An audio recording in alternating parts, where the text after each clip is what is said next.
Hello everyone and welcome back to My Green Pets.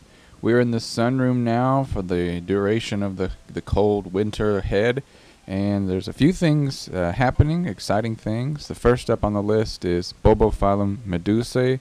It's got 13 spikes on it and it will be blooming within the next couple of weeks.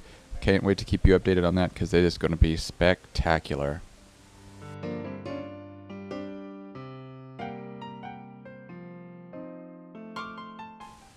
Mormodia Jumbo World is starting its dry season cycle, so it's actually started dropping leaves, and I've reduced watering accordingly, and hopefully within the next couple of months we'll start to see some spikes forming on this plant. It will be blooming from leafless pseudobulbs, which is always kind of an interesting thing to see.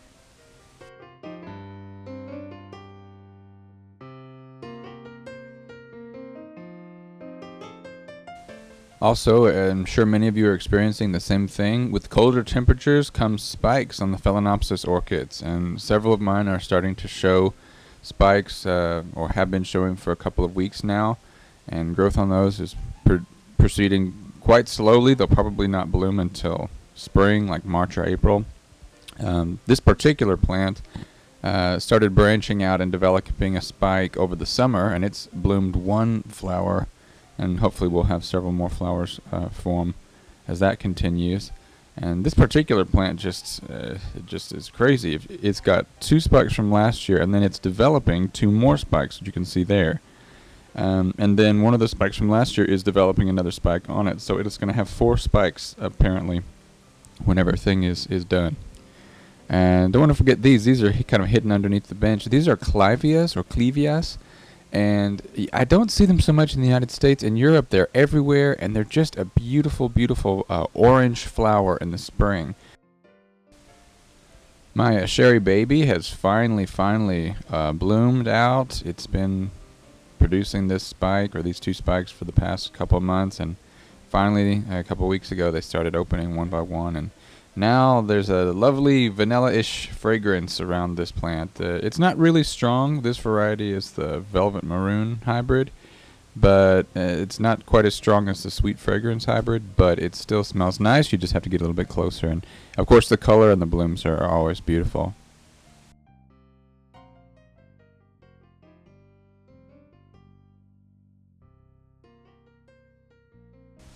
Here's Bulbophyllum echinolabium, and it, unfortunately, I was looking for spikes on it. It's got 3 new growths on it, so not complaining. Bulbophyllum rufinum has what looks like a new growth and a new spike, but I'm not quite sure about that. It's still a new plant to me. Zygopetalum bright imagination. This plant does not like the heat. I will not be taking it outside next year. It did not do well outside. It's doing much better now that it's indoors for the winter.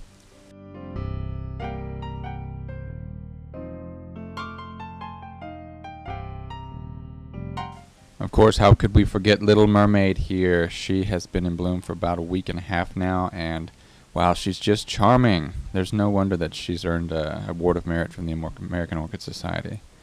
Let's look back here. Mounted on these pieces of hickory bark are Cattleya rex seedlings. These are my babies. I got these from Flask in March 2014. And some of them are in pots, but these few plants I decided to experiment with on bark and mounting them, and they've done quite well, actually. You can see the roots there. Lovely Elizabeth looked like she was going to bloom, and then she decided she was going to put out a new growth instead. Not complaining. Annabellchen looks like she might be finally sending some flowers up soon. Looking forward to that. And then my Stanhopea oculata is got roots going all over the place. That's great. Unfortunately, I think this is a summer bloomer, so I'm not looking for flowers on this. But who knows? Orchids do what they want to do. Now, this is not an orchid. This is a Thanksgiving cactus, and it looks like it might actually be on time for Thanksgiving this year. Last year it bloomed around New Year's, so it would be nice to have a Thanksgiving cactus around the end of November.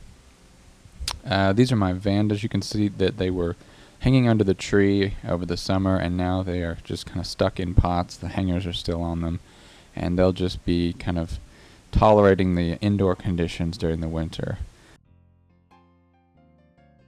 Here's my largest Vanda, and it's currently still going strong with about 9 spikes in bloom. The second most common question I get after how do you water this plant is how do you fertilize this plant? Well, first of all, I have to say this plant is this big due to another person's hard work and dedication. She gave this plant, I think, just regular strength orchid fertilizer, but she also gave it kelp, and I think the product that she used is called Kelp Max. So if you want to see some stellar growth in your orchids, you can try one of those kelp fertilizers and let me know how it went for you, because I'm going to get some soon myself, actually, trying my other orchids.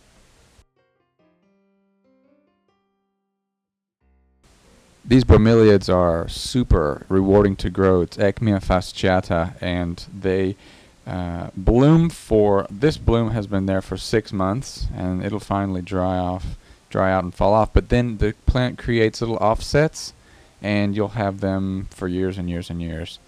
This is actually a pineapple. I cut the top off of a pineapple and it started to grow, and I think it just has the most pleasing shape. I love this plant, but watch out because it'll stab you. Alright, thank you guys for joining me. It looks like it's going to be a great winter. A lot of orchids are going to bloom, and it's going to be really nice, really exciting, and great way to stave off the cold. So looking forward to seeing you next time. Goodbye.